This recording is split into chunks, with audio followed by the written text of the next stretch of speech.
Hey there everyone, we're finally here in January and I am going to be doing my October through December collection video. So everything in every collection that I have that I've gotten from October to December. There is quite a bit. I actually don't know how long this video is going to be. It might be quite long because I do have a lot of CDs again. And there's quite a few big video game pickups that are really important to me that I got. And then even some Blu-rays and stuff in here. Crystal's here with me. Hey. So she'll have a little bit to say about some of the stuff. Again, not so much the CDs because I usually do all that by myself. So I guess we'll go ahead and get started with the Blu-rays because it's completely all Blu-rays this time. Alright, starting off here, we actually have a documentary series. It's actually a big one that was hugely popular when it first came out almost 10 years ago. Over 10 years ago now, really. I didn't realize it was this old. It's actually Planet Earth. This is the complete first series. Yeah, I know they have like Blue Planet 2, and there's even a Planet Earth 2 now, but I've always wanted to watch this ever since it came out. Because just the time and all that it took to get this made. I actually got this at the usual CD, secondhand CD store that we usually go to. But unfortunately, that actually closed at the end of October. So there's a few things in here from that, and that is the last one from at least that location that I will ever get. There are other locations nearby that I may check out soon, actually. But really cool documentary that I've always wanted to see because just the cinematography, like I can't even imagine, like I think it was this, it took them like years just to get like single shots. I'm just astounded like how many of these like nature documentaries and the amount of time and effort they put into this. It's actually really funny, but really cool. I intend to watch this because this was a huge deal when it came out. Alright, next up, we actually have two Blu-rays that I got from my local library, sort of. Oh, yeah. A couple months back, in October, obviously. The library had a book sale, but it wasn't actually the library running it. It was this volunteer place across the street. But all the money went to the library. I guess there were some library stuff in it, but they sold them for like super cheap. So I got these Blu-rays for like $3. It was really, really cheap. And we got a bunch of books too. And there's actually some CDs you'll see in here that I also got. But the first Blu-ray was actually Fist Fight. You can kind of see the rental and all the stickers for the library on here. Now, I got this, when I originally heard about this movie, it looked really stupid, to be honest.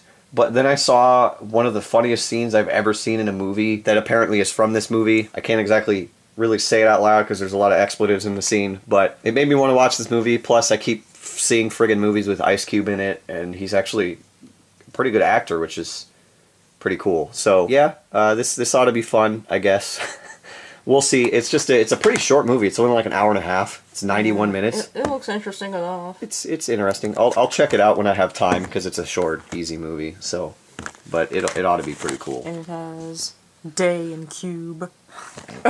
The other Blu-ray I got here is actually Hot Fuzz. Now, if you remember my DVD collections or my media collection or whatever you want to call it, I do have this on DVD. But, you know, $3 to get an upgrade to Blu-ray, yeah, done. So, and it's the Ultimate Edition, which I'm going to assume might have some extra special features. But I've seen this movie a few times. It's hilarious. I love the Cornetto trilogy. I love Simon Pegg and Nick Frost. I love Shaun of the Dead. I have The World's End and on Blu-ray, and then I have Shaun of the Dead on DVD. I want to get that on Blu-ray at some point, too, because I love that movie. And then even Paul, which isn't even a part of that trilogy, is actually a pretty good movie, too. I've never seen Hot Fuzz or Paul, but I saw the other ones. Okay, yeah, so I'll have to show her this because I love this movie. Really, really good comedy. I just like British comedy. Really cool to have, though, and this one's in a lot better shape than the other one. So I almost think this one wasn't a library thing. I think this might have just been a donation or whatever, but really cool. Then we actually go on to a set of 5 Blu-rays here that I picked up with a gift card from my dad that I got for Christmas. I spent a little bit over what the gift card had on it, but there were a bunch of movies I really, really wanted. There'll be a theme after this first Blu-ray that you'll figure out pretty quick. But the first Blu-ray I actually got is the only one in this of this stack that I haven't watched yet. and that's because I want to watch it with Crystal. It's actually Jurassic World Fallen Kingdom. We both missed this in theaters. We both really enjoyed Jurassic World, so we wanted to see this. I've heard this one isn't as good, actually, but I still want to see it because I like the Jurassic Park movies, so I think they're all really good. Except for the third one's okay, but I grew up with it and I really liked it as a kid for some reason, so... Well, I saw Jurassic Park, in high school, I saw all the movies, so I didn't really grow up with them. Yeah. I remember growing up... Probably right before I met you is when I saw all the movies. Well, I think Jurassic Park is part of the reason why I like dinosaurs so much growing up. But, anyway, yeah, Chris Pratt and Bryce Dallas Howard. Yeah. You'll see Chris Pratt here in a couple minutes actually, but really cool to have this. I cannot wait to watch it. Obviously, Yeah, I really wanna see it. it's in the sleeve, which is the exact same thing on the basic Blu-ray, but really cool. Can't wait to watch this one. Then we have a bunch of Marvel movies because there were a couple movies I hadn't seen yet. And there's just a couple movies I really wanted to watch as of recently. But first we have one of the ones I didn't see in theaters that I enjoyed the first one of, and I just really wanted to see this. It's Ant-Man and the Wasp. I loved Ant-Man. I just love Paul Rudd as an actor, so I was hyped when he was announced as a character. I'm pretty sure I said this in the Ant-Man when I got it, but really cool to have actually Evangeline Lilly as the Wasp. It's a really, really good movie. I don't want to spoil anything about it. It made me laugh a lot. I was dying through most of this movie. It's really good. Plus the ending credit scene literally had me sitting there for a couple minutes in shock. But really, really good. I actually really like the Ant-Man movies. I do kind of feel like they should maybe make a third one because I feel like there's some character development between these two characters that could be made. But I don't know. Again, this one's in the sleeve, and it's the exact same thing on the other side. Anyway, really, really cool. I enjoyed this movie a lot. Very, very good. I still haven't seen any of the Ant-Mans. She hasn't seen a lot of the Marvel movies, so... I've seen maybe 5, so... The next two they're also Marvel. The rest of these are all Marvel movies. These are from a specific series of Marvel movies. A couple months ago, I started watching movies again, all these Blu-rays and DVDs that I had just sitting around that I hadn't watched yet.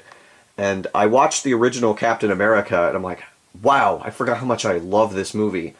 So when I went and got all these movies, I saw these two, and I'm like, I have to get them, because I love the friggin' Captain America movies. I think it's the single best set of movies in the MCU, in my opinion.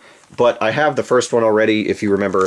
So I went and I picked up Winter Soldier and Civil War. Both great, great movies. Honestly, Civil War is more of Avengers 2.5 than it is anything. I really like Civil War.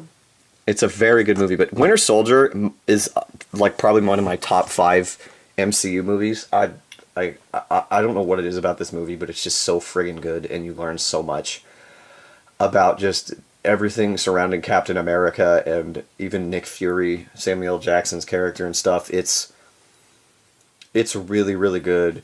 And then Civil War, like I said, Avengers 2.5. So you have Iron Man, Black Widow, Winter Soldier, Falcon, War Machine. This was the first appearance of Black Panther, and he looks way different than in the movie.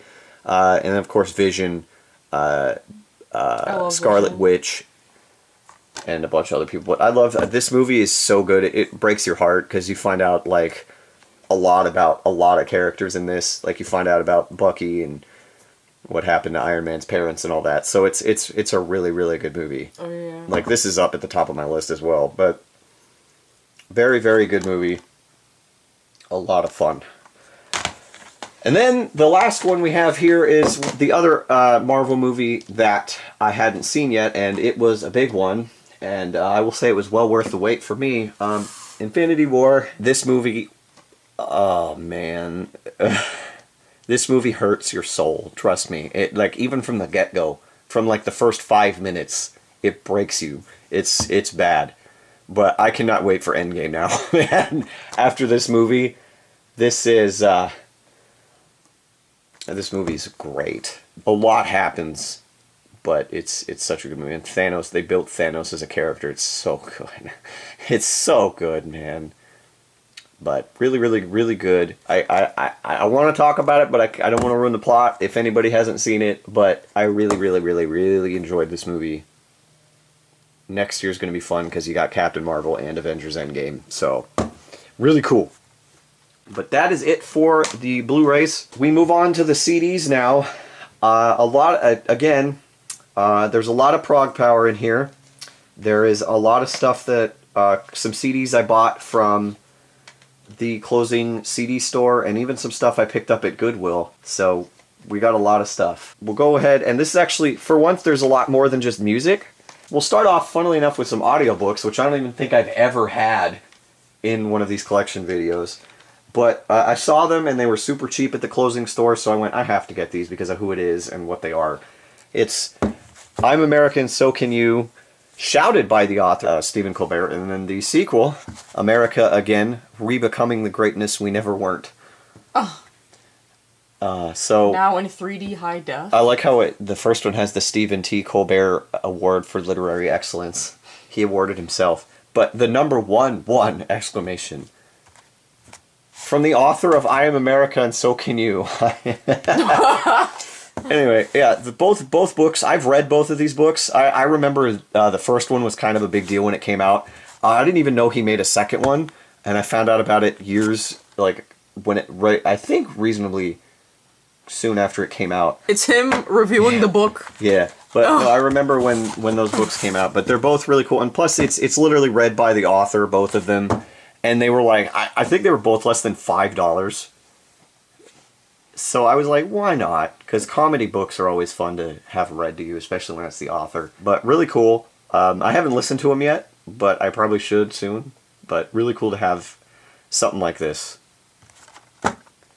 Then we actually go on to a little bit of stand-up comedy. And the only reason I got these is because I didn't expect to really find them anywhere. Because I hadn't even seen them at like the CD store that we normally go to. I actually found these both at a Goodwill. I was looking through the CDs because I've randomly found CDs there. Like I found 2 Lacuna Coils there, and then there'll be another CD down here in the actual music CDs that I picked up there. But it's actually 2 George Carlin stand-ups. We actually have, believe it or not, this album is actually called Parental Advisory Explicit Lyrics. And then Back in Town, which is also a stand-up special that I don't have the DVD for. This one is not, though. I picked these up, I think it was like $2 a piece. I picked them up because it's George Carlin, and I'm a huge fan of George Carlin. I don't know if I'll buy any more of his CDs. Maybe the ones that aren't on DVD or anything. Maybe I'll pick them up at some point. But really cool. On the back here, on the parental advisory, it says, "Notice, this recording contains no backmasking or subliminal suggestions. All messages from the devil are recorded clearly and audibly in straightforward standard American English." And then it also says, "Please try not to commit suicide after listening to this album." Yay, edgy humor from 1990. That wouldn't fly today anymore. I probably just I'm not even monetized to begin with, so why do I even care? But really cool to have 2 George Carlin stand-ups. I love George Carlin. I miss him. I'm really sad that I didn't really get into him until after he died. That was kind of upsetting when I found out about that, but really cool to have these. Then we actually go on to some soundtracks. Yay! These were all at the closing CD store as well. This first one, I never really expected to find this or even see this anywhere. But I saw it and I'm like, I have to get this just because of what it is. It's a little damaged because of the sticker they frickin' put on it. But it's actually the Tenchi Muyo in Love, the first one, the soundtrack from it. And this is the American release, but I guess this guy... I don't know if he just did the music for the American release or if he did the music for the whole thing. But it's Christopher Frank, because it says Berlin. He was with the Berlin Orchestra, so I think it might be Frank, because Germany. But like I said, it's damaged. Like the whole case has this weird silver glow to it, but the sticker peeled that off. But it's really cool. Oh yeah, there's his face. Yeah, that's the guy right here. But I never expected to find an anime soundtrack at like a CD store. Usually you have to get that stuff on like eBay and stuff. Mm-hmm. And I mean, it's not quite the Tenchi Muyo soundtrack I would have went for, but I do really like the music to the movies and the whole show. So it's really cool. This movie's great. It's probably not my favorite Tenchi Muyo movie, but it's still really, really, really cool. And I'm glad to have something like this, because I haven't gotten an anime soundtrack in a really long time, so really, really cool. Moving on, we have another soundtrack from that CD store, and this is something we found and we're like, we have to get this just because of what it is. It's the South Park movie soundtrack, bigger, longer, and uncut, with tracks such as I'm not gonna lay. A lot of these are explicit. I'm pretty sure a lot of people have seen this movie because it's so old anyway. Yeah, it's from '99, I think, is when the movie came out. And for the longest time, this movie did have the most, the world's record for most swear words or expletives in a movie. Like, even if you haven't seen the movie, most people, like, early YouTube, they would use the music for random stuff. Yeah. Okay, I didn't know that. But I just wanted this because there's some really funny songs in here. And then I still think the intro reminds me of Beauty and the Beast. That Mountain Town song, it does. It is. Yeah, you'll see how ironic that statement is in just a minute. Yeah, really cool to have this soundtrack, and it was super cheap. I grabbed it just for the heck of it. Like I said, there's some memorable songs on here, but otherwise I don't have a lot. I think my favorite song of this is the Kyle's Mom one and I like Blame Canada. Dude, Brian Boitano do though. What would Brian Boitano do if he were here today? I'm sure he can kick an ass or two. That's what Brian Boitano do. The fact that I remember that, and it's been like 15 years since I've seen that movie. Oh yeah, there's all the track listing. But yeah, really cool to have that. And then finally, and funnily enough, we hinted at it just a second ago. The last soundtrack is the Beauty and the Beast soundtrack. Like I said, I do like Disney movie soundtracks, and I want to get a lot of them. And this was super cheap, and we found it at the closing CD store, so I grabbed it. That's one more off the list. I think I'm just missing like Lion King, Mulan, Little Mermaid. Everything else. No, I have Tarzan, Hercules, Pocahontas, Hunchback of Notre Dame, Aladdin, this now. So it's really just from that era that I care about. It's just Lion King and Little Mermaid. Really cool to have this because I do really like the sound. This is, honestly, if anything, the Little Mermaid soundtrack's slightly disappointing, but this is where the soundtracks start getting really, really, really good. Because like the friggin' title track, Beauty and the Beast, Belle, Gaston, Be Our Guest. I think I like almost every song in this movie. Yeah, this is a really good soundtrack. Really, really cool. I'm glad to have this. Alright, moving on to actual, like, I don't want to say actual music because the other stuff was music too, but actual bands. Actual bands, yes. We'll start off with some more classic albums, and I put that term loosely because most of them are from the 90s, but they're still classic. In the community, in like the genre and the community of music that I generally listen to, and then the very last one is basically a classic album. Well, can I just say something before you introduce anything? Yeah. So basically, people classify like the grunge era as classic now, which is the 90s. Yeah. And even though none of these CDs are grunge. No, not grunge, but like those years. Yeah, and that's what at least the two of these are from that era. The other one's from the 80s, so you can argue that, but still. The first CD we have here, actually it's two CDs that I almost grabbed the last time we went to that closing CD store before we knew it was closing. And the reason I went there when it was closing was to get these two CDs if they had them, and they did still have them, so I grabbed them. It's actually two very influential guitarists from the 90s and 80s, influential guitarists in, the stuff that I listen to. But the first thing we have is actually a Steve Vai album. This is his album Sex and Religion. It's not his most popular album. I completely forgot that it's the one after this that is the really, really popular one. But I'm glad I got this one because this is the very first album that Devin Townsend, a guy I'm a huge fan of, was a part of anything, period. Steve Vai basically discovered Devin Townsend and had him vocals on this. This album is weird. It's very strange. Actually, you listened to this one with me, Crystal. I did? Yeah, you probably don't remember it, but that's okay. But I remember you listening to it with me. But songs on here I like. There's only 3. I like the second track, Here and Now. Okay. Track 3, In My Dreams with You. And track 4, Still My Beating Heart. Otherwise, it's definitely a very weird album. Like, it's not really rock or metal, it's just, it's weird. It's a very strange album. For a while I thought this might be the only one I get, but I think I'm going to get the next one. the more famous one, because most of his music is instrumental. This was one of the very few with lyrics in it. But I got it because of Devin Townsend. Pretty cool to have, because I should have gotten a Steve Vai album a long time ago. But really cool. And then moving on to another influential guitarist with his most popular album, and it took me way too long to buy one of him as well. It is Joe Satriani and his magnum opus, I guess you could say, from 1987, Surfing with the Alien. The track listing is not on the back here, unfortunately. This CD is super short. It's only like 39 minutes. But, of course, it has songs like, you know, Surfing with the Alien and Satch Boogie, which are really influential. And I really enjoyed those songs.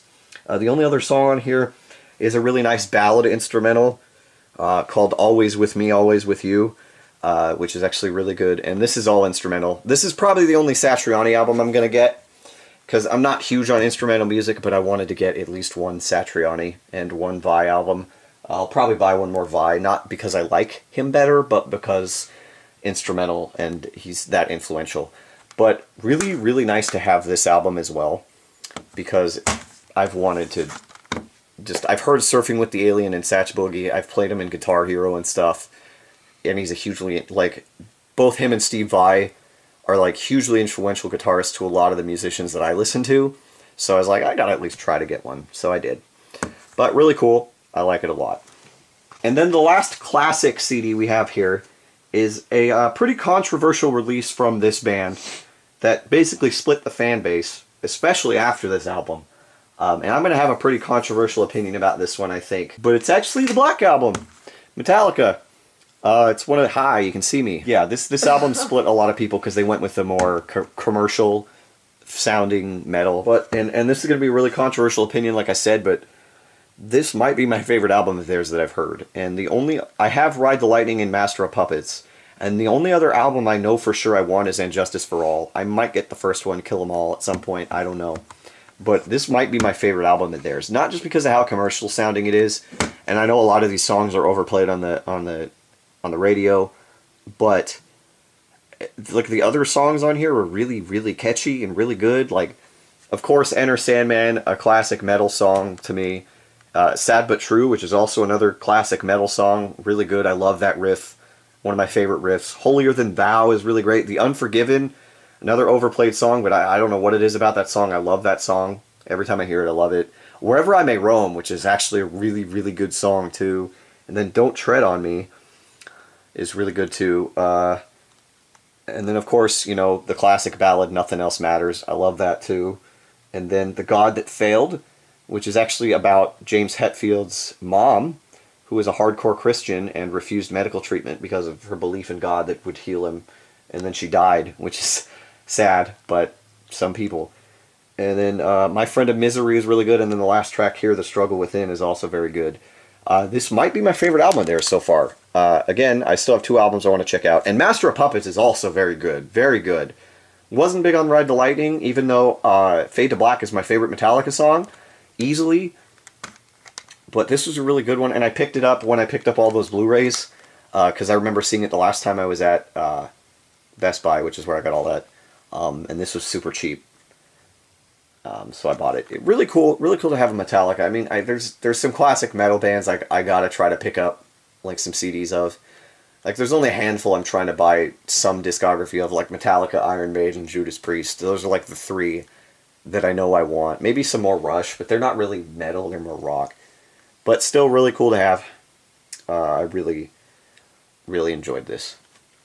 Alright, next up we go into a lot of prog power bands from next year and some other stuff. First CD we have here. These were actually the first prog power CDs for next year that I bought. No, it wasn't. Or were they?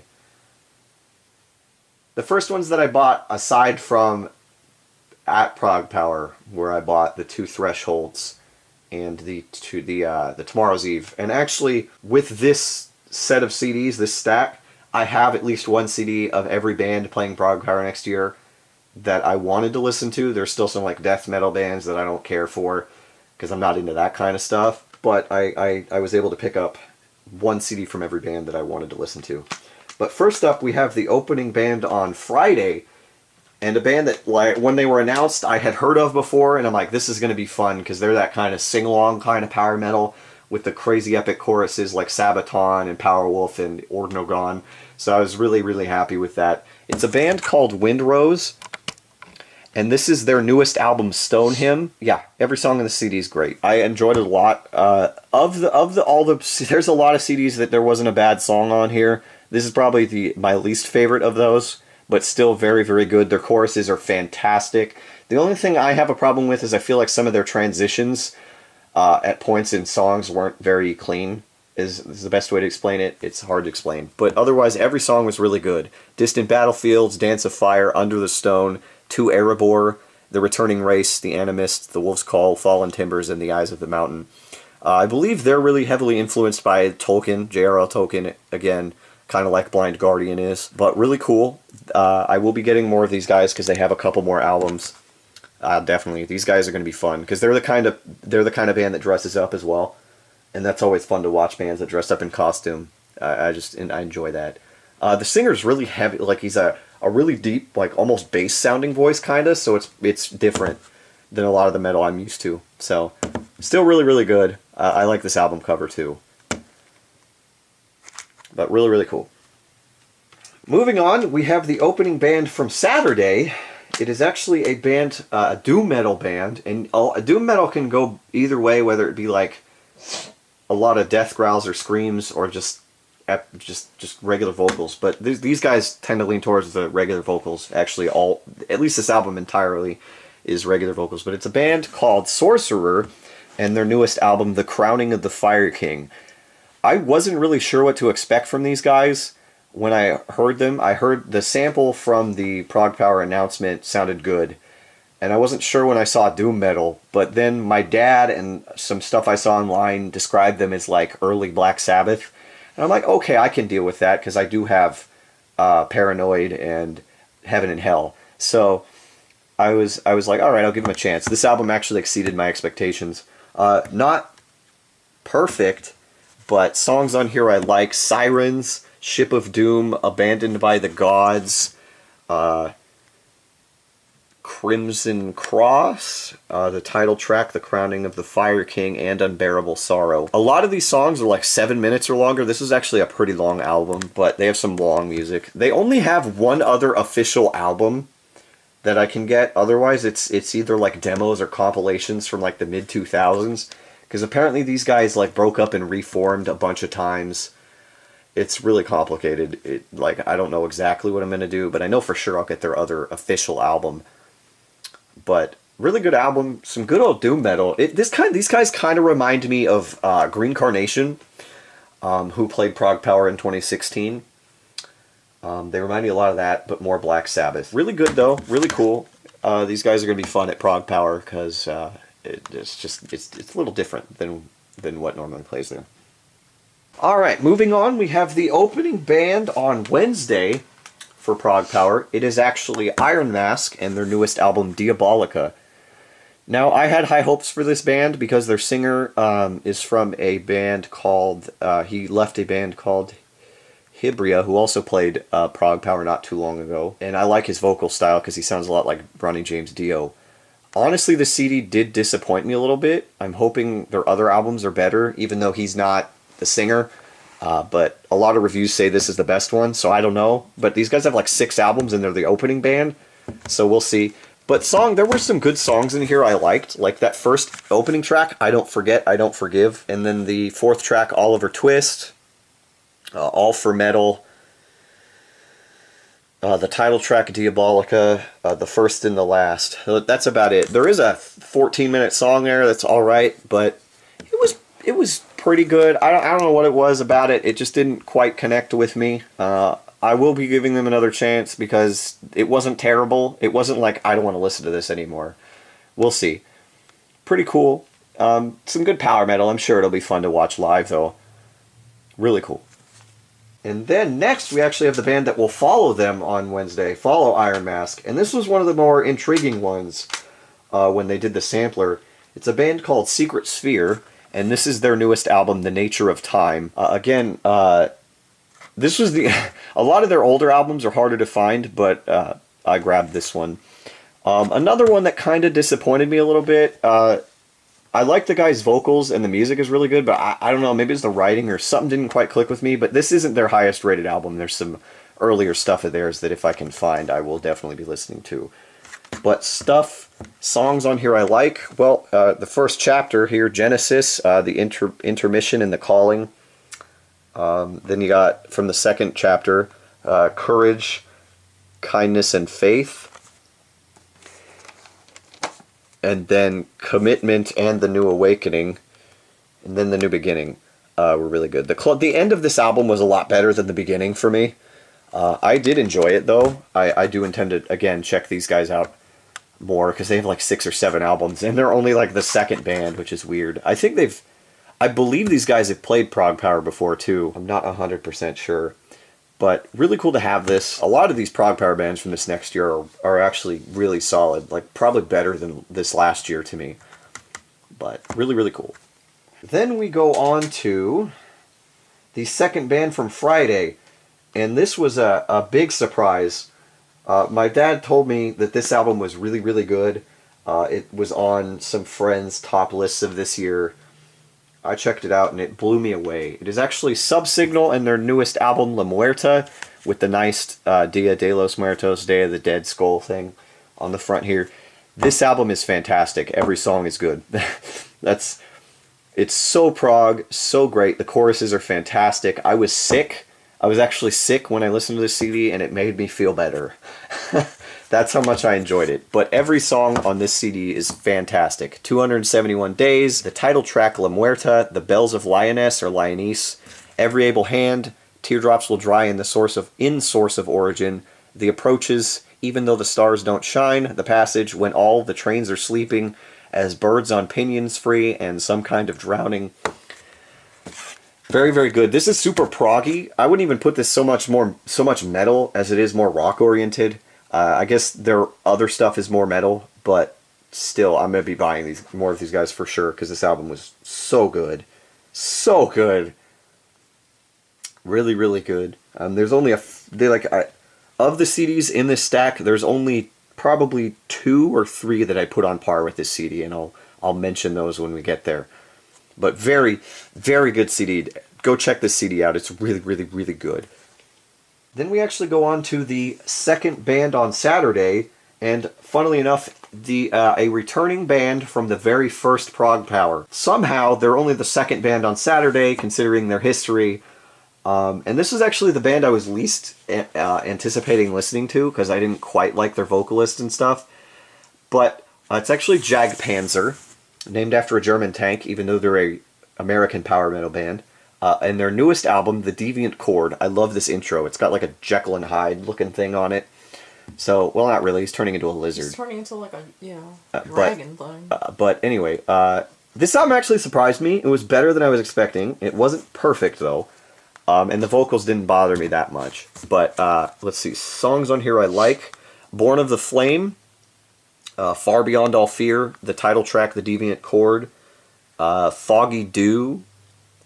Long Awaited Kiss, a ballad there, and then Dare down at the bottom. Yeah, again, I'll be checking more of these guys out. These guys have been around, technically their first album was in like 1984, but then they broke up and reformed in 1994 and then started making music. So their history's weird, but they were at the first Prog Power, and they're returning for this one. Actually, funnily enough, Evergrey, the headliner of Day 2, was also at Prog Power 1, so there's 2 Prog Power 1 bands playing Prog Power 20, which is pretty cool. But again, pretty cool album. I liked it more than I expected to.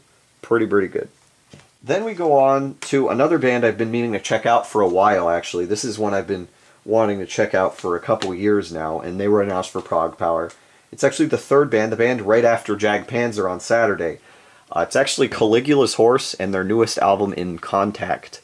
Interesting cover, very artistic. A lot of the members of this band were in the band Arcane, which I have their newest and last album because they broke up. But this band was more popular, especially after their last record, Bloom, which I will be getting for sure. Because this album, again, this is one of the CDs that I said that I mentioned with Subsignal. This is definitely on par with that album. I don't know which one I like more because they are a lot heavier. and they're from Australia, and they're really gent oriented, but they got their normal vocals. But every song on this CD is amazing, and it's all got like, apparently its subtitle is Echoes of the First Dream, but all of these, there's different like stories or like different songs within songs, but every song on here is good. Dream the Dead, Will Song, Let the Colors Run, The Hands Are the Hardest, Love Conquers All, Songs for No One, Capulet, Fill My Heart, Inertia and the Weapon of the Wall, which is actually a spoken word track where the singer just kind of just talks. It's like a poem. Really good. The Cannon's Mouth, and then Graves, which is like 15 minutes long. Very, very good CD. I was jamming out to this one hard. I cannot wait to get more of their stuff. They only have like 3 other albums, but I'm really hyped to hear these guys. These guys are going to be fun. Really fun. Great album. I would suggest checking these guys out, especially this album, for sure. Then we actually go on to one of the few... actually, the next 2 CDs here are actually non-prog power bands. This first one I actually got at a Goodwill, at the same Goodwill I got the George Carlin stand-ups, but at a separate time. And this was a band that a friend of mine on Facebook and that I had met at Prog Power was suggesting to me that I listen to. So I checked it out. It's actually a progressive metal band called Galactic Cowboys. This is their album from 1997, The Horse That Bud Bought. Weird name. They actually broke up in like 2007 or like 2003 or something, and just released a new album last year. So they broke up for a little while. This is like their least progressive sounding album. Like they changed their sound for this. This almost sounds like kind of punk oriented, even though it does kind of have a... They definitely, at least chorus wise on this album, sound a lot like Spock's Beard, but more metal oriented. Not a bad album. I'll definitely be checking more of these guys out because vocally they intrigue me, and if their other albums sound different than this, they'll be way better. Funnily enough, they have a song called Oregon on here that's pretty good. I almost wonder if that's why the person that bought this, because there's a song called Oregon on there. But then Bound, the track 8's pretty good. Mona Lisa, Trip on Love, and You've Changed are pretty good. Again, this is another album where the end is better than the beginning.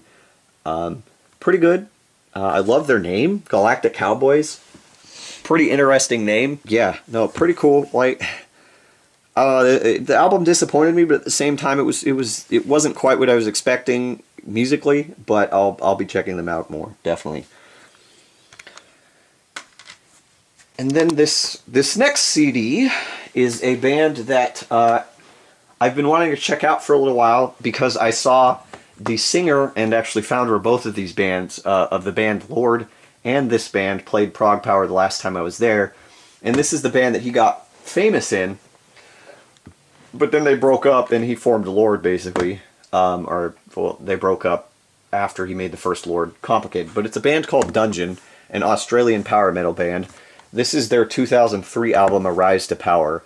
I got this CD at the closing CD store. I saw it and I'm like, I gotta try to check this one out because I like Lord, and this album was pretty good. It does remind me a lot of Lord. It is a lot more powery than, like, Lord sounds more like just straight up hard rock, heavy metal. This was more power metal. But songs on here I like, Netherlife, Black Roses Die, The Other Side, Where Madness Hides, Lost in the Light, and then right here at the end here, Rise to Power Reprise that says it's only a minute 59 seconds. It's actually on the CD. When you play it, it's like 7 minutes long because they have a bonus track of them covering Queen of the Reich by Queensryche, and that sounds great. So I just wanted to point that out. Very, very good CD. I'll be trying to find more of these guys. I don't know how many of their CDs are out of print, but I'll definitely be trying to check these guys out if I can find more of their stuff. But pretty cool. I like this cover too. A lot of metal covers are just really cool. Really, really cool. Then we go on to a bucket list band of mine that I get to see at Prog Power next year. And they're playing, I believe it's the fourth spot on Saturday. and it's Poets of the Fall. I actually picked up 2 CDs of theirs because I was able to find a website that sold their older CDs that, when I looked up on like Amazon and eBay, were like $30. Well, actually, this one I found on eBay for pretty cheap. I got them both on eBay now that I think about it. It's actually their this is their 3rd album, Revolution Roulette, and their newest album, Ultraviolet. For some reason, Ultraviolet you couldn't get on Amazon, even though their last 2, Clearview and Jealous Gods, I got on Amazon for a decent price. Really weird, but Revolution Roulette I had to buy on eBay. We'll start with Revolution Roulette. This is when they still had their more rock-oriented sound. This was my least anticipated album of theirs that I wanted, because the other ones had some of the songs, the big songs that I've heard of theirs. But I bought this and it was pretty good. I will say The Ultimate Fling, track 2 is really good. Revolution Roulette, the title track, Psychosis, Fragile, Clever Mind, Diamonds for Tears, Passion Colors Everything, Where Do We Draw the Line, the final track on there. Really, really good. This surprised me a little bit. It was better than I was expecting. Really good, though. The more I listen to these guys, I'll probably say it again with Ultraviolet, but the more I listen to them, the more I am anticipating seeing them live. And I've wanted to hear them live for years, and I can't believe they were announced for Prog Power. It's just so freaking awesome. But moving on to the newest album, Ultraviolet, with their more pop-sounding sound. Still really, really good. I actually enjoyed this album a lot, too. That first track, Dancing on Broken Glass, might be one of my favorite tracks they've ever done.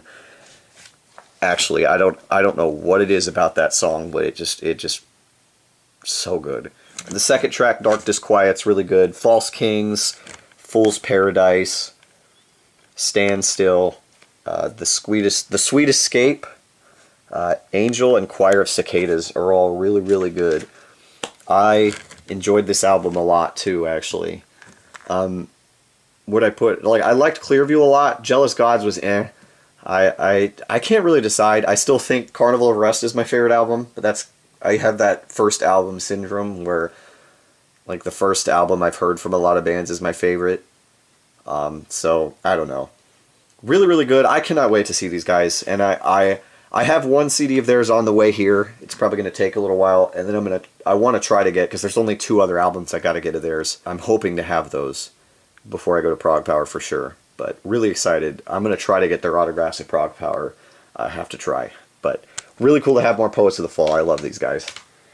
Then we go on to the headliner on Friday, and a CD I've been waiting for 5 years. Now, if you've been a fan of this band since before that, because their last album was in 2010, you've been waiting 8 years, but I didn't discover them till they were announced for Prog Power in 2014.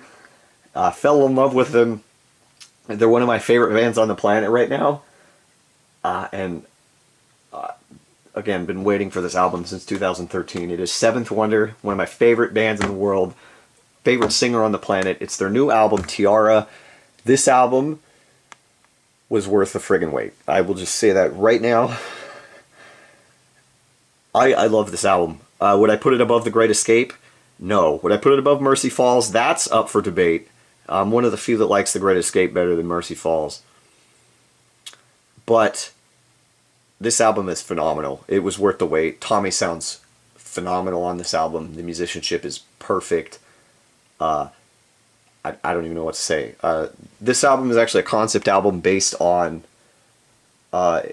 basically the human race, or I don't know if it's humans or if it's another planet, but basically they're dying, and this other race came and said, we're going to kill you all off. And so what they do is this girl has, I don't quite understand the plot, but it's like this girl has, they realize she has the ability to maybe change their minds, so she sends them.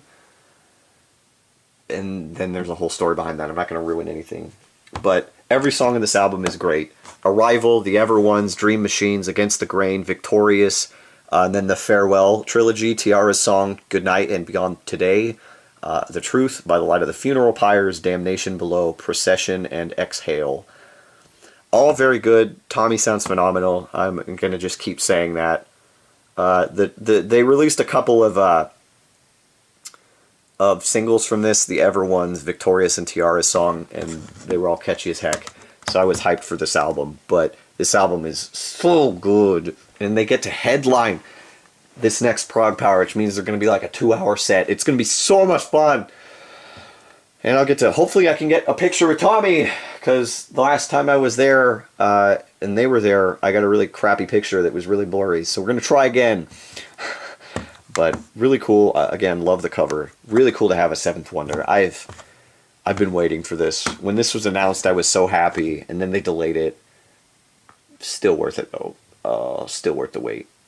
This might be my album of the year. I don't know. This is another one that's on par with Subsignal and Caligula's Horse, though. I love this album. Very, very good. Then we go on to the headliner for Wednesday night. And it's a band I've heard of before that I wanted to check out because they played Prog Power the year before I started going. And I remember seeing the announcement video for that year because a couple of bands I liked were in that. And that's what made me discover Prog Power, was actually that year before. And I found a song of theirs that I got hooked on, played Crystal a bunch, so she knows that song.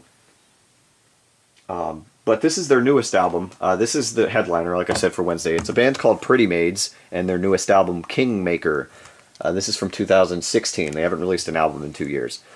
They actually played Wacken when I was there, too, funnily enough.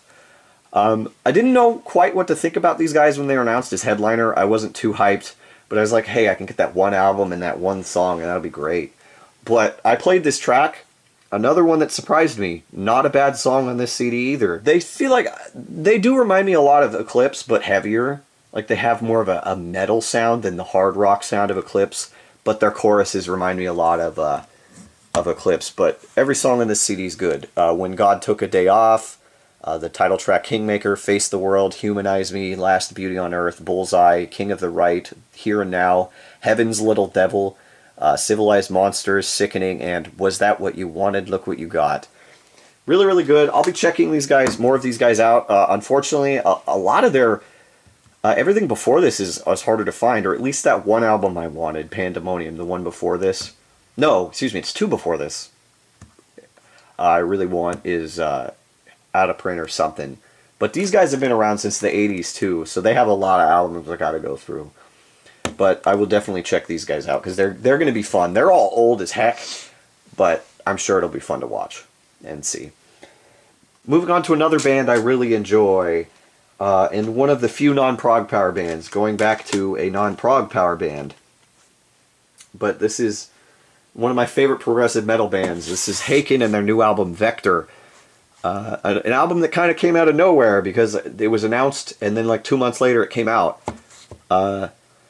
I honestly don't know what to think about this album. It's good, but at the same time, it just doesn't feel like it has the oomph that Affinity and The Mountain had to me. Yet people say this is better than those two. I am in the latter. I don't think it's as good as them. It's still a really good album, though. I really like the Rorschach Test ink blots cover. It's actually 2 discs. The second disc is instrumental, because for some reason bands like doing that now. But otherwise, other than it being weaker, in my opinion, than those albums, there wasn't a bad song on it, honestly. It is a lot shorter than the rest of their albums. Like, this is like barely 45 minutes when all their other albums are an hour or more, or a little bit less, maybe. But every album's good. You know, Clear, The Good Doctor, Puzzle Box, Veil, which is really good, 12-minute song. Nil by Mouth, a really good instrumental, Host, and A Cell Divides. This is a concept album that they kind of left open. It kind of feels like a concept album about like a guy getting like medical tested on. It's really weird. Pretty good to have. I mean, again, this album, it's from this year, but and their last one came out. So it's been a couple years, but I'm hoping for some more Haken. But if it's whatever. I don't really know what to say about this album because I had really high hopes for it. And although I liked all the songs, none of them had the oomph that The Mountain and Affinity had for me. Still really good, though.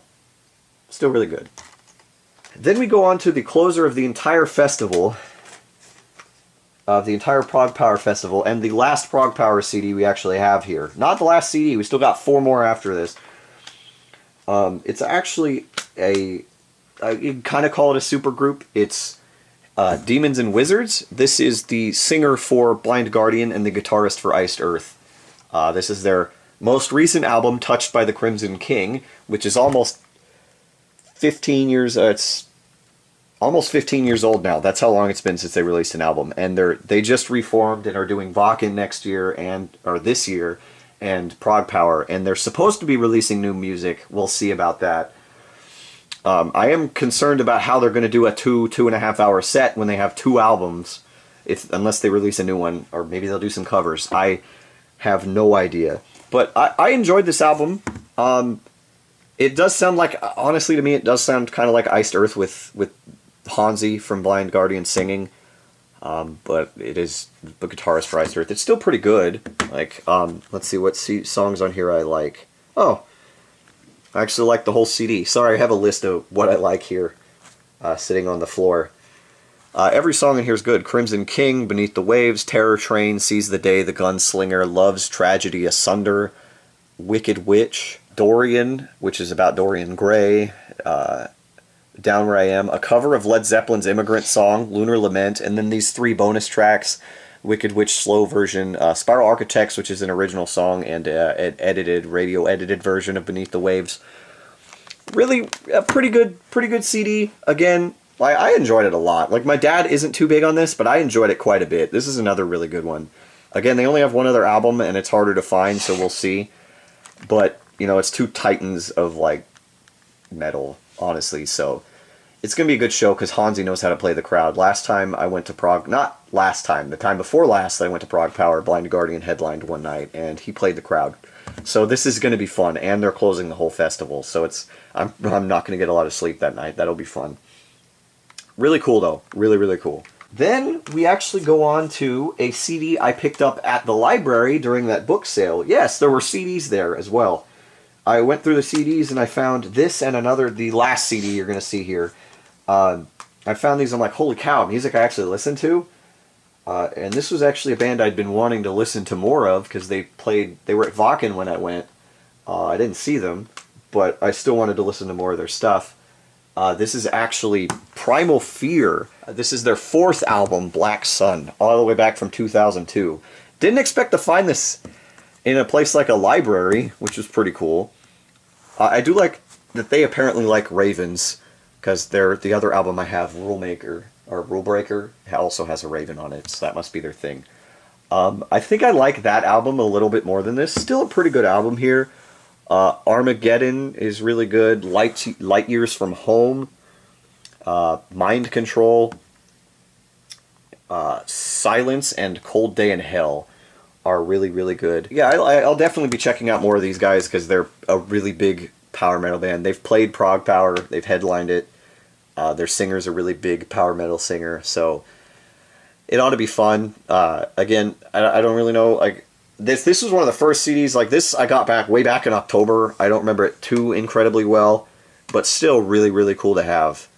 Really, really cool. I'll check out more of these guys. Then we go on to the lead singer for Dream Theater's solo stuff. I got this again after Prog Power. These next 2 actually were the last 2 things I got at the closing CD store. This is actually James LaBrie and his technically it's his 3rd solo record, but it's the first record he went officially under his name, because he did it under Mole Muzzler for the first one, and then the second album is James LaBrie's Mole Muzzler 2. So this is the first one under his actual name, and it is in a sleeve that just has a smaller version of the cover. This is his 3rd album, Elements of Persuasion. Alright album. I think I like it about as much as the Mole Muzzlers. I still think his newest one, Impermanent Resonance, is my favorite. But songs on here I like. The first track, Crucify, Alone, Lost, Smashed, Slightly Out of Reach, and Drained, the last track. Pretty good. It's to me, a lot of his stuff isn't necessarily progressive as much as it is like just good old hard rock. It's symphonic, or at least the newest one's more symphonic. There is only one album of his I need now, and it's one of his lower rated ones because it's very, like, there's death growls and stuff in it. It's really weird. It's really strange, but I'll check it out anyway because it's Labrie, and his solo stuff's actually pretty good. So, pretty cool to have this. Again, not something I expected to find at a CD store, but you get surprised, you know. And then we go on to the other CD I got at the closing store. It is actually, and it's a band I've been wanting to check out for a long time. Turns out it was their first album. It's actually Within Temptation and their first album, Enter, from 2001 or something like that. I've been wanting to check this band out for a long time because I've heard good stuff about them, that they're super symphonic and stuff. Yeah, I didn't realize their first album had a lot of death growls and was super doomy and stuff. So this album, I wasn't too impressed by. Like, I don't think there were any songs on here I actually really enjoyed, which is a shame. But I will still buy more of these guys because, like, again, they changed their sound after, I think, this album, really. So, not a lot to say about this one because I wasn't too impressed with it, but they are a really popular band, so I had to put them later in the stack of CDs. But still pretty cool to have something like this. And then our last CD, yay! And it's actually the other CD I bought and at the library, and this is actually a treat. It's, again, not a CD as I was expecting to find. It's actually a Lacuna Coil album. This is their 6th album, Dark Adrenaline. I wasn't sure what to expect from this because I have their 2 most popular albums, Comalies or Comalies, and most people say Comalies. Oh, Comalies? At least people I talk to, but I don't know. Maybe it is Comalies. What's the other one I have? I have that and Karma Code, the other popular one. But I picked this up not knowing what to expect. I think I might actually have liked this one more than those two. Songs on here I like, Trip the Darkness, Against You, Kill the Light, Intoxicated, and My Spirit, the last track here. And actually they have a cover of REM's Losing My Religion on here, which is really dark sounding, and it's weird. It's not great, but it's really dark sounding. Again, not something I quite expected to find at a library. And fun fact, this is apparently the deluxe edition with some kind of DVD on it with some like short films that I guess they did. And what's really cool about this, and I can't believe somebody just gave this away, but the friggin' CD signed by the band. And I got this for $3 or something like that. I guess they're not into the band or something. I don't know. But that's like a collector's item. If they would have sold it to like a used CD store, they probably would have gotten some money. Even eBay, they probably could have made money off this. I'm not huge on Lacuna Coil, but I have a signed CD now. So really, actually, really cool to have this. Really, really cool. Pretty cool. Like, not quite what I was expecting, but hey, you know. But that's it for the CDs. We will go on to some video game stuff now. And we'll finally have Crystal back here. I'm here. First up, we actually have a figurine that Crystal found at a Goodwill. Yeah, there's going to be some Goodwill stuff in here. But it's actually a Snivy plushie, which is really cool because it's actually in really good shape. And we found it, like I said, at a Goodwill. New. It looks like it's barely ever been used, and it's a Pokemon figurine, and that's always pretty cool Figurine. to find. Pokemon plushie, and that's always cool to have. And Snivy's pretty cool. Yeah, I like Snivy. I like the starters. Really cool to have that, though. And then, moving on to more accessories, we actually have a couple of Amiibo. And I'm putting these here because there's a lot of there's some super important video games, and then there's some books we're going to have here in a second. But I pre-ordered these 2 Amiibos when the new Smash was announced, and these Amiibos were announced. So I haven't unboxed one because I already have it inboxed, and then I have a boxed one. We have an unboxed Ganondorf, so I can actually use it, because I do want all the Zelda Amiibo unboxed as well. I was able to get a Ganondorf and open it up, so I'm really happy to have this. It actually looks really good. I love the cape. Which game is this one from? Well, this is this was made with Smash 4, so it's the Twilight Princess Ganondorf. Oh, okay. But in Ultimate, he's in Ocarina of Time costume. Oh, okay. But I just like the cape. Hold on. Yeah, the cape feels really nice too. It's really shiny. My finger's stuck. It's really, really cool to have that, an unboxed Ganondorf. But we did actually get a boxed one, and it was an important one that I knew I had to get because Crystal loves this series. We actually got a Ridley in the box because she loves I love Metroid. So I knew I had to get it. if we can find another one, maybe I'll unbox it because she has Samus unboxed, and I'm sure she wants this unboxed. Yeah. There's only a couple more. Like the only amiibos for Smash Ultimate that I want to try to get are King K. Rool, Pichu, and Young Link when they come out. Otherwise, I might buy some to unbox. But those are the only 3 I want to keep in the box. I do like that with the new Smash, it's in Japanese too. If you go back, yeah, it's in Japanese, and then you turn it on the side here, and then even on the back there's Japanese.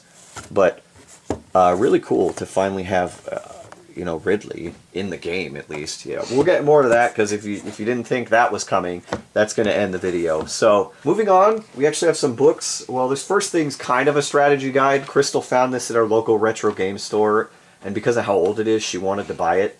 It's this really cool Nintendo strategy guide from like 1980. From 3 or 4. 1989 is the date that's on here, and it just has some like strategies for like Mega Man. You want me to? Yeah, Mario 2. Bases loaded. Bubble Bobble, which people are like Bubble Bobble, and I'm like, dude, that game's legit really hard. But anyway, Castlevania 2. Like later levels are hard. Castlevania 2. Gauntlet, the original Gauntlet. Yeah, Gauntlet. Iron Tank. What else Metal Gear. Metal Gear. Mike Tyson's Punch Out. Punch Out. And we're not going through all of them. Yeah, I'm just Renegade, flipping. I'm just flipping through. Spy Hunter. Mario 2. What's that?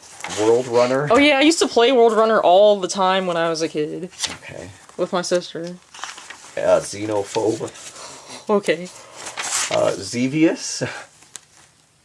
And then Zelda 2. Zelda 2. Okay, yeah, so it has a bunch of strategies. Yeah, it's just, it's in really good condition. It's not brand new, it's but it's like... well used, but it wasn't completely like... It's not torn, and it's not, like, brittle. Yeah, and it's... Like some books get. And this thing is older than the both of us, that's the thing. And this was like, it was like $5 or $8, but I think it was like $8. No, I didn't pay that much for it. It was like $5. It was like $5. Yeah, or something. so $5 or $6. She bought it because she just wanted it. And I'm like, apparently there's like 2 or 3 other of these books. Oh, well maybe if we could find them, that'd be cool. But I don't know. But really cool to have that. But the next 3 things we have here are actually super duper special. I actually got them all for Christmas from my grandmother. We'll start off here with, I'm gonna just fair warning, this section might take a bit. But the last 2 are Zelda related. But the first one here is actually a Mario thing that, again, I thought came out recently, but apparently it's a couple years old. But it's actually the Mario, scoot it back. It's the Mario Encyclopedia, the first 30 years of Mario. And this actually is kind of in the style of Hyrule Historia, kind of, or more. But yeah, I'd say Hyrule Historia because it goes through every single game and all the levels. Every game up to New Super Mario Brothers No, it goes up to New Super Mario Brothers 2. No, 3D World, I thought. No, New Super Mario Brothers 2 was last. Was after Mario 3D World. Or Mario 3D World, yeah, it was. But anyway, but it basically has every game, yeah. Oh, here it Mario is. 3D, oh, you're right. Yeah, 3D World was after you. Because 3D World, yeah. Oh, okay, whatever. But it has, apparently there's a timeline, but the timeline is literally just all the games. Mario has a more concrete timeline. And then it has like all the characters. I like the original artwork. And then you have like, it's really cool what they do with this thing, because this is, again, Mario. It shows the package, the game pack, the instruction booklet, the release date in America and Japan, all this, the story, some fun facts. Which is always the same, but...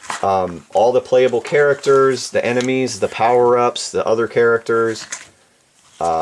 And then it goes through every single world and every single level. And it does this for every single game up to that point. Yeah, and then it shows all the power-ups and all the enemies you can encounter. That's Mario 2. Land 2. Oh, that's Mario Land 2. We'll just flip through it a little bit. Hold on. There's Mario 64.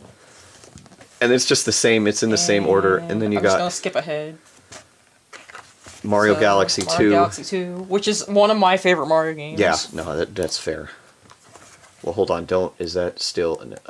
there's New Super Mario Bros. 2, the 3DS which I didn't really like that much. That game disappointed a lot of people. And you got Mario 3D World. And then the back pages, and this is super descriptive. Yeah, it's super descriptive. Like, it shows all the levels, items, obstacles, the stamp things, and then it just has this, like, fun facts section and Yeah. all the extra games he was ever in that he showed up as, like, a cameo, like Punch-Out and all that. And then that's it. But really cool to have that. I need to read it in more detail to learn a lot more about it. But this was really cool to get. Yeah, it's really shiny. I asked for 4 books for Christmas, and I got 3 of them. There is one I'm missing that I'll have to get. But the next one we have is actually like probably the one I was least expecting here.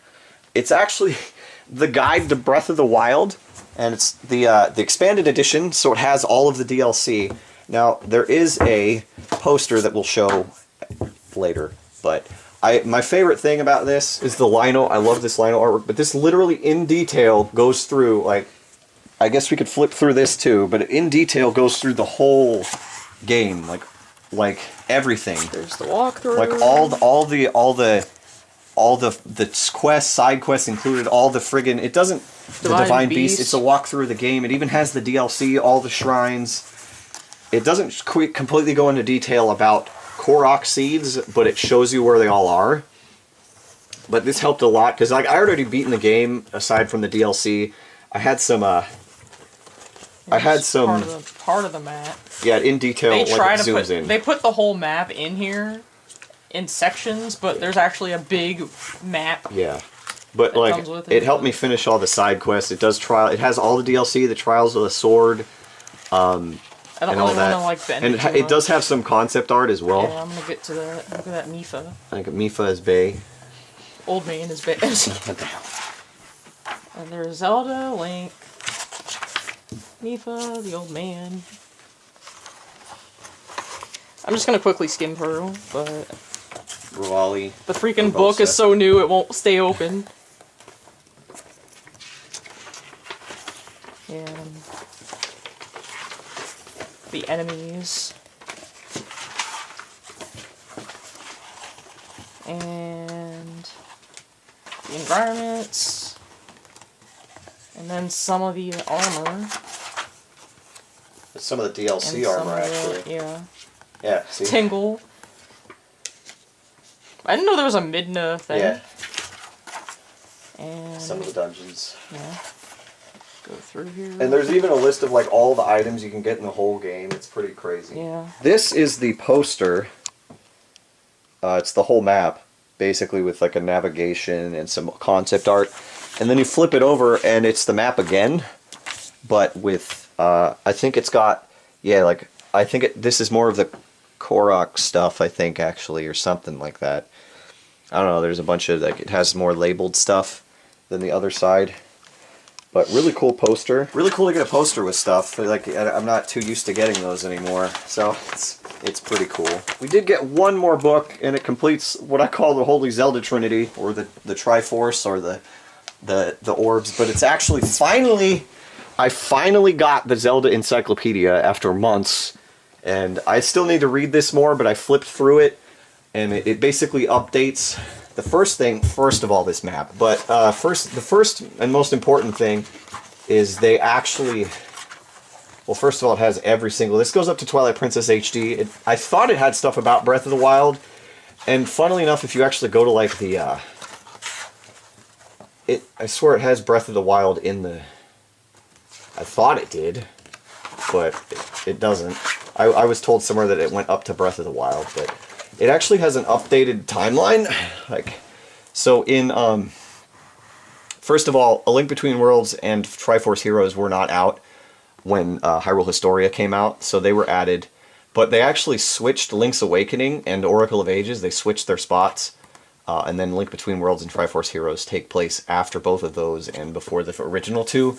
Because according to this history thing, the Link from Link's Awakening and Oracle of Ages is the same as A Link to the Past, and the Triforce Heroes Link is the same from A Link Between Worlds. But really, it just expands upon the timeline and all the different characters, and it just expands on enemies. It's like, I could go through this thing. Maybe I'll do a video of flipping through the whole thing. Map. maps. and going into some detail. Instruments, If you guys are interested in that, I can do that for enemies. the Mario Encyclopedia, for guides, for Yeah, this, just do- for the Zelda stuff that I have. It even goes through the Here's, plot. like, I actually really like this art style. This is the same thing as Mario has. The Mario Encyclopedia goes through all the games with the plot and stuff. Ocarina of Time, Oracle of And then it has character Seasons. relationships. You're blocking the camera. Oh, am I? Yeah. Yeah, she's blocking the camera, sorry. Sorry, I can't see. More I thought you characters. were looking. And it has, there's Twilight Princess, my favorite game, Phantom Hourglass, then you got Skyward Sword, and then this is Link Between Worlds, and then Link, and all that. Still more led the spin-off games. Link's crossbow training. All these spin-off games, his Soul Calibur appearances in 2. other games, the Hyrule Wait, Warriors. where's him in freaking... And then like where he makes random cameos in, and then you got just really cool like promotional artwork for all some of the games, and then an outro from Eiji Onuma. Yeah, really, or it's an interview with him, excuse me. But that's really cool. Maybe that's something I'll do if you guys are interested. Enjoy. I'll flip through this in more detail, maybe. If you guys want that, leave a comment. Sure, I'll do that, because there's actually a lot I got to say about stuff like this. So, really cool. Really cool to have that. All right, moving on to video games. First up, I actually got a couple games on Steam. My friend Philly got me a gift card, a digital Steam gift card, and I haven't gotten any Steam games in a little bit, so I got two of them. I actually got Animal Super Squad, also known as ASS, and it's a game PewDiePie helped make, as far as I know. I don't know if he actually helped make it or if he funded it or what. I don't know exactly the story behind it. As far as I know, it's like Happy Wheels or a Line Rider kind of thing. It's kind of one of those build your own, or you ride a course and try to get through it kind of thing. It's like an obstacle course, pre-made. It's kind of like Happy Wheels, which is funny considering that's part of what made PewDiePie popular. But it's a really cool looking game because it's animals and different carts and stuff. So, me and Crystal actually both got it for this. Yeah, so I'm going to eventually download it and see how... Well, it's downloaded. Yeah, on the computer since we both have it. so right? I want to see how it is. Yeah. And so that'll be fun. And then the other game I got is actually Just Cause 3. And that game came out a while ago. It's been on my list for a while, and I just got it because it was like $5. So I picked that up. I don't know a lot about it because I honestly haven't played any of them, but I will at some point. Pretty cool to have though, because I've heard Just Cause 2 and 3 are really good. Not so much about the fourth one though. But that's it for Steam games. We'll actually move on to one handheld game, and it's actually one that I've been looking for quite some time. It's one of the only main series Pokemon games I was missing. Pokemon White version. I have Black and Black 2. I needed White and White 2. Now I just need White 2. Really happy to finally have this, because I was playing through that ROM, the randomizer ROM on the channel. I still don't know if that's going to come back, for the record. It may be periodic. I really do want to bring it back because I had fun, but it's just getting the people together because I don't want to do it by myself because I don't think I'm that entertaining. So, but really cool to have. I might actually end up replaying through this at some point. Actually playing through an official copy of White. It's really cool. Really nice. I did notice that it has like the Club Nintendo code in here with the manual that's kind of beat up, so somebody might actually use this. It has the Wi-Fi stuff and like the Nintendo the safety book. Oh wow, what's this? What? Oh no. Is this legit? Oh. Is this legit a Victini thing? How to get it? Can you? Yeah. Nope, I can't get it anymore though. But okay. that's pretty cool that I have that. That's actually a nice little piece of thing. I didn't actually go through the manual thing, but that's real cool. But I am super happy to have this, honestly. Now I just need White 2 and I have every main series Pokemon game, so really cool. And like I said, that's the only handheld. The rest we have here are console games, ranging from pretty retro to pretty much brand new. We'll actually start off with a game I found at the Goodwill, the bin one of the bin ones, that because my friend and I did a Goodwill run to see if we'd find anything. Not as eventful this time as as last time, but still. I actually found a Genesis game. It's actually Mortal Kombat 2. I ended up buying this because it was cheap, and it's actually with the blood and everything, and this is considered one of the better ones. So I picked it up because, I don't know. I may get rid of the original Mortal Kombat on Super Nintendo, I'm not sure yet. I may rebuy it on like here or something, but really cool to have this. I'm really happy to have this. It's obviously the classic fighting game series. Still more of a Street Fighter kind of guy myself, but... I was always a Mortal Kombat person. Really? I not because of the game style, but because people... I don't know, just... It's similar, but it's not like the same kind of fighting game to me. Yeah, I get it. It's fun. I need to get more into this one, because I don't mind Mortal Kombat, but pretty cool still. Yeah. I used to play Mortal Kombat when I was in elementary school. Oh, really? Wow. Then we go on to some PS1 games, actually. The first one I don't necessarily consider a game, but I didn't really want to put it in accessories. It's actually a Game Shark for the PS1. It's the Game Shark 2 version 2. When I actually originally bought this, I thought it was only like... I thought that there was like multiple Game Sharks that you had to get because you could only do like letters A through C or something. So I had to like Google it, and you have to actually change the letter system. It doesn't have all the games together like all the other Codebreaker cheat things I have. But it has a bunch of games I have, and I always wanted to... I always wanted some sort of cheat thing for all the consoles I have. Not so it's more for when I beat the games I can just dick around in them, because there's a lot of really fun cheats for games where you can be like invincible, unlimited ammo. It's kind of dumb, but still nice to have one for the PS1. Then we actually have a game that Crystal found that I ended up buying at a different Goodwill, because the day we did the Goodwill run and was kind of unsuccessful, we went to a second Goodwill, right? Was it 2 or 3 we went to that? I think we actually went to 3. We went to we went to our normal one, because you needed to buy something, and then we went to the bin one, and then we went to the other one. Oh yeah, I was looking through all the bins, and the only thing I bought was a book. Yeah. I don't think I got anything, or I got that game. I basically got the game. I bought a book for like less than $1. But we found this PS1 game, and it's actually one I've been wanting. It's the original Tony Hawk's Pro Skater. Pretty friggin' cool to find the original Tony Hawk's game. I know, I remember I played it on N64 a long time ago, but I have all of the other ones, all the Tony Hawk's, other than Pro Skater 4 on Xbox. I have it all on PlayStation stuff. So I saw this, and I'm like, I gotta get original Tony Hawk's Pro Skater. The manual's kind of warped a little bit, but still really cool, because I have the second one, I believe I did end up buying it on PS1, if I remember right, and then I have Underground and 3 and stuff. But really cool thing about this game that I found out after playing around in it is there's actually a level from around where I live called Burnside, and I didn't realize it was that big of a skating thing around here, so... Really cool to see that. I do need to play more of this. I remember the first level from somewhere. I don't remember too well, but really cool to have. I do still need to get just a couple more Tony Hawk games that really matter to me. But again, really cool to have. And then the last PS1 game is actually one that I somehow I still can't believe I got this for free, because it was when we went to our local retro game store for Black Friday, I believe. And we picked up a couple games you'll see later. Actually, in the next section, you'll see them. Or at least 2 of them. But I found this for free. And I'm like, dude, yes. Final Fantasy IX. For free. I didn't pay a single dollar for this. And now it's not one of the hugely well-known ones. I mean, well, that's Vivi, right? Yeah, it was like, I got this for free. It is 4 discs. And I actually just opened it. And there's like an ad for PlayStation Online.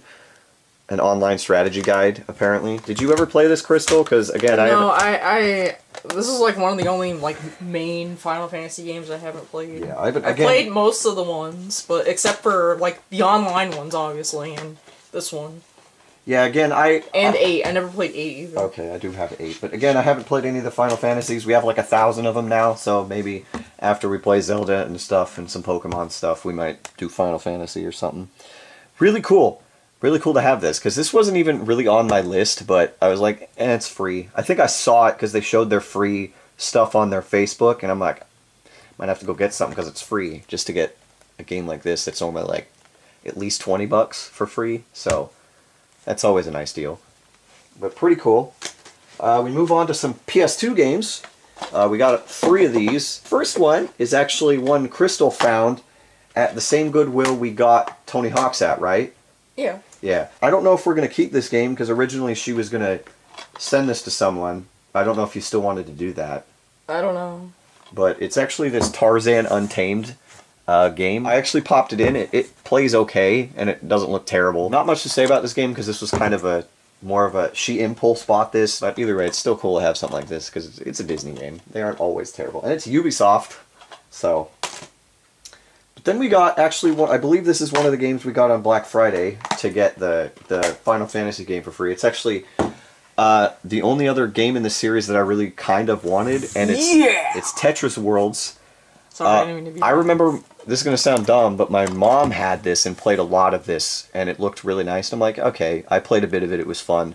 It's like, other than original Tetris, it's really the only one I want. So... I mean, there's really good Tetris games. I know, but like... Puyo Puyo Tetris. I know, but there's enough friggin' Tetris games. You don't need to buy all of them, you know. I need them all. No, you don't. Yeah, Yeah, I do. Tetris 2. That face. Anyway. Tetris. But, and it's THQ too, which is pretty weird. But, yeah, pretty cool. Pretty cool to have. Not much to say. It's Tetris. It's like the highest selling game of all time. There's really not much you can say about it. There really isn't. And then the last PS2 game my friend got me for my birthday. You'll see the other game he got here in a second. It's actually Beyond Good and Evil for the PS2. This is a pretty critically acclaimed game, Ubisoft. I've heard the Xbox version's better, but this one was on clearance at the retro game store we go to.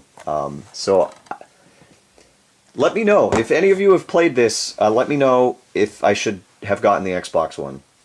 I don't know, but I don't know a lot about it. I've just heard it's really, like, it's critically acclaimed now. I think it was one of those, like, cult classic games, I think. I don't remember, actually. No, they just announced a second one. That's right.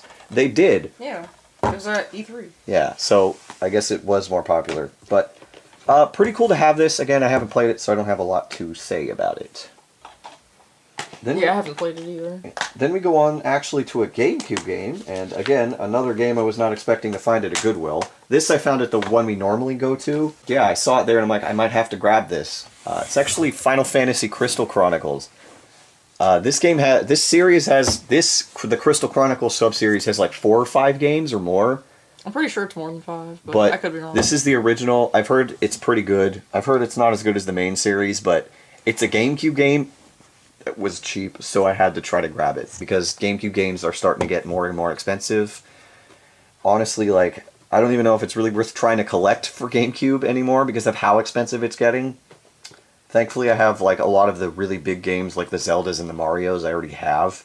There's just a handful of ones I still want, but really cool to have this game, actually. I've always wanted to at least see what it's about. I don't know a lot about it. Do you know anything about the Crystal Chronicle games? I don't. Okay.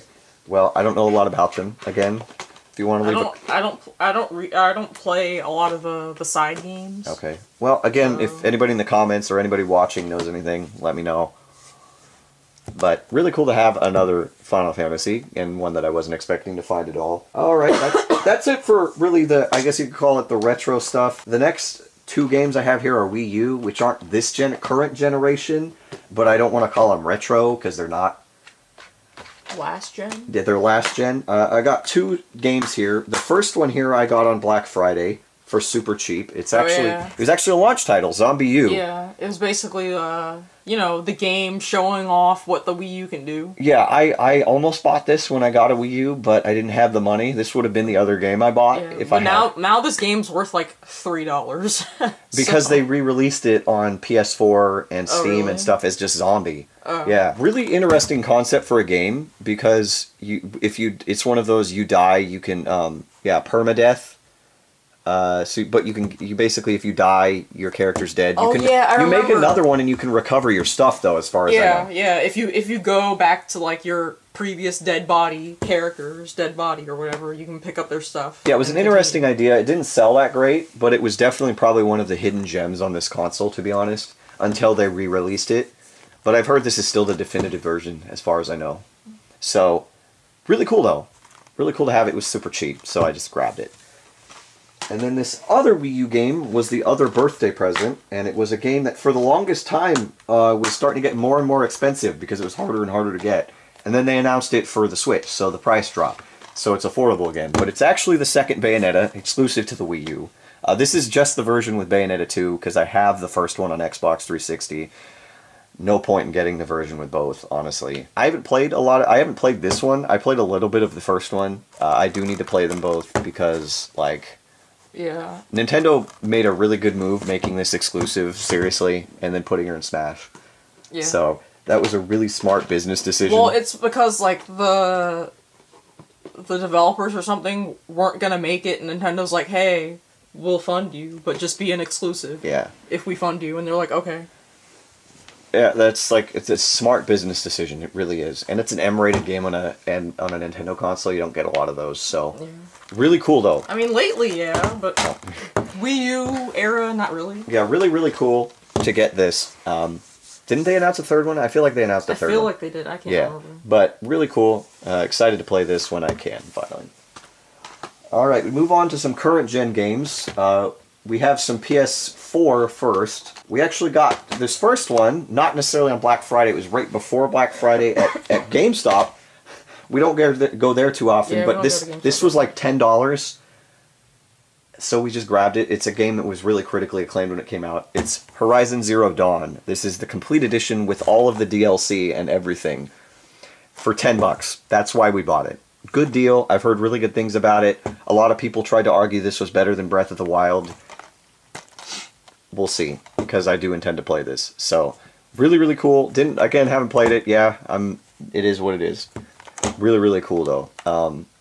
Yeah, I heard really good things about this game.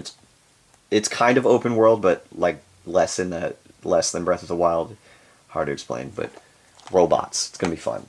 Then we go on to a game I almost bought when it came out. I wanted to get this game a long time ago, but I didn't end up getting it. I think I got like Uncharted 4 and some Digimon game or something at the time. That Digimon game I have on PS4. But it's actually Resident Evil 7, Biohazard. I remember watching some playthroughs or some gameplay of this game, and it's super atmospheric and scary. Like, it really does go back to the roots of the original Resident Evils. And it has VR support, which is pretty cool. Yeah, it's a really nice game. I saw when PewDiePie occasionally plays games, I saw him play through this.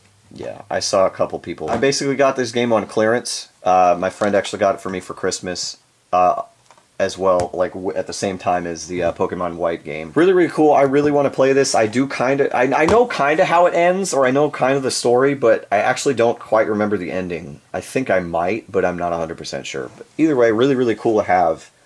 This should be the ending of the PS4 section.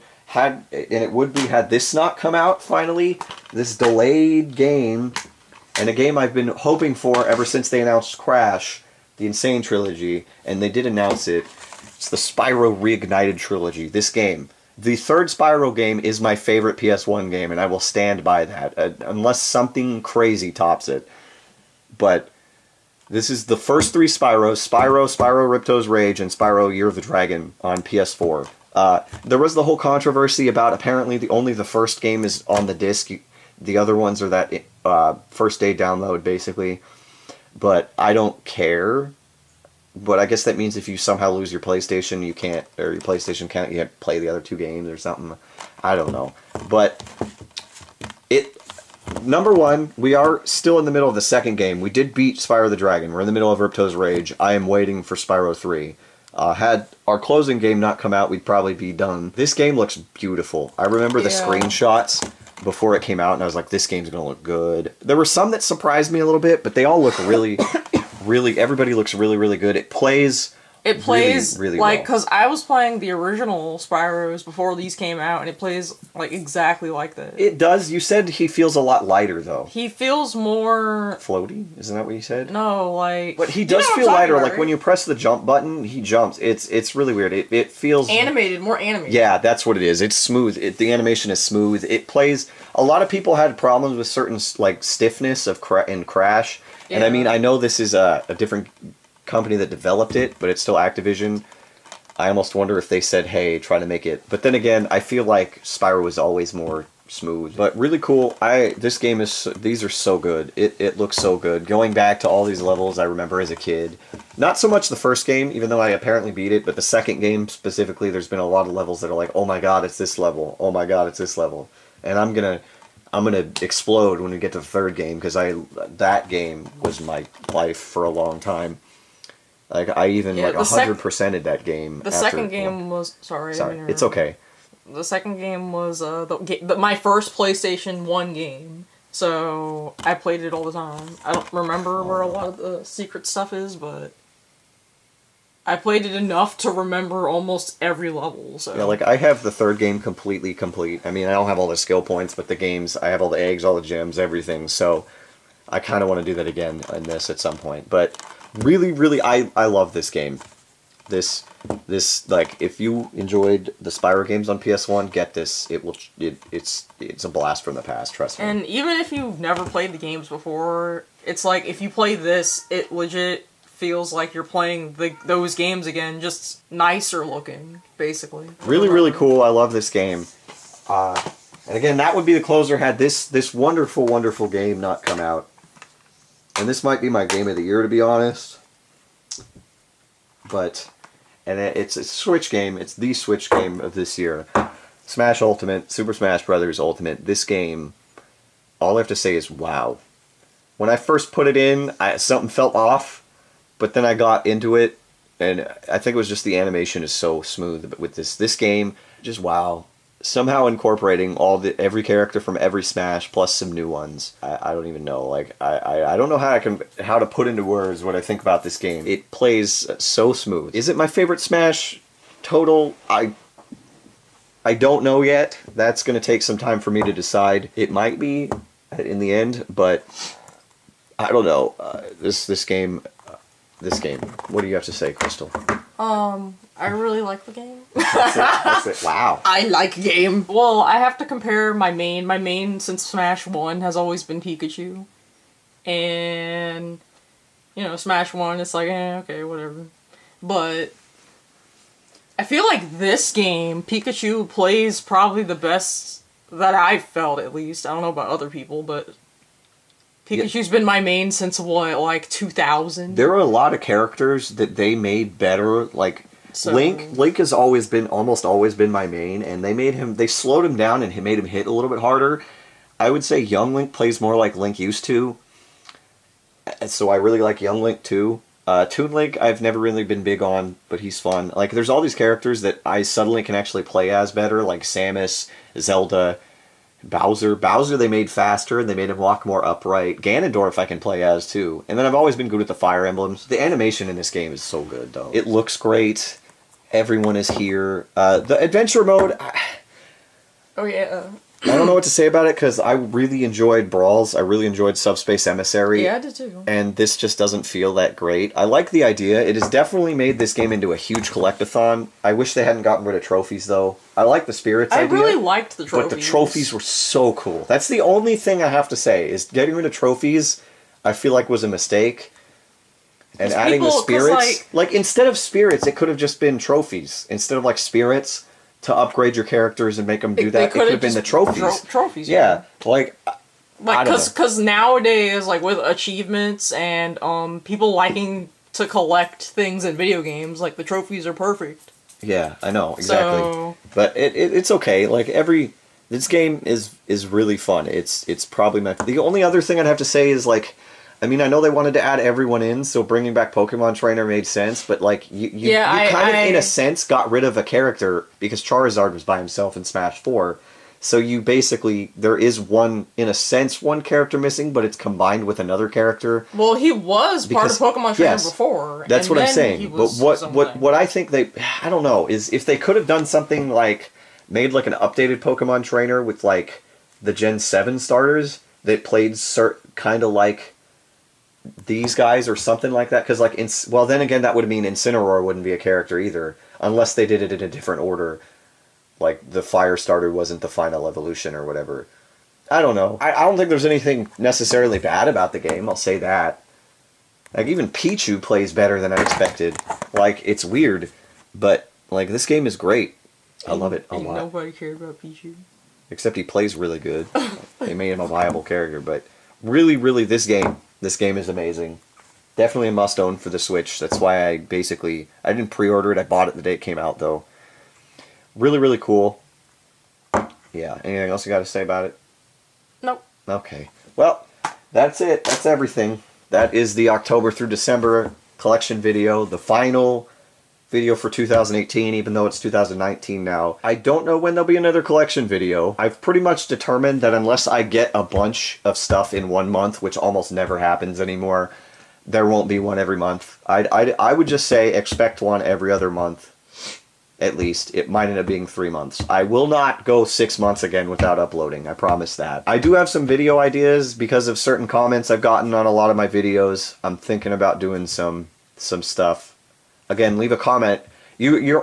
All y'all are free to leave a comment on any video ideas you'd like me to do. Seriously, I'm dead serious. If there's anything you guys are interested in looking at or me going through or talking about, go for it. Say something. I'm open. So also, I have a Twitter, guys. If any of y'all use Twitter, my Twitter handle is the same as my YouTube handle. I guess you could call it that. Captain Random, but abbreviated. The link's in the description, unless you just want to type it out, which seems weird. But yeah, follow me on Twitter if you want. You can hit me up on Twitter. I talk to people. Yeah, hope you guys enjoyed this whole thing. Again, I won't be gone for 100,000 years again. Don't worry about it. I'll see you guys later, though. Later. Bye.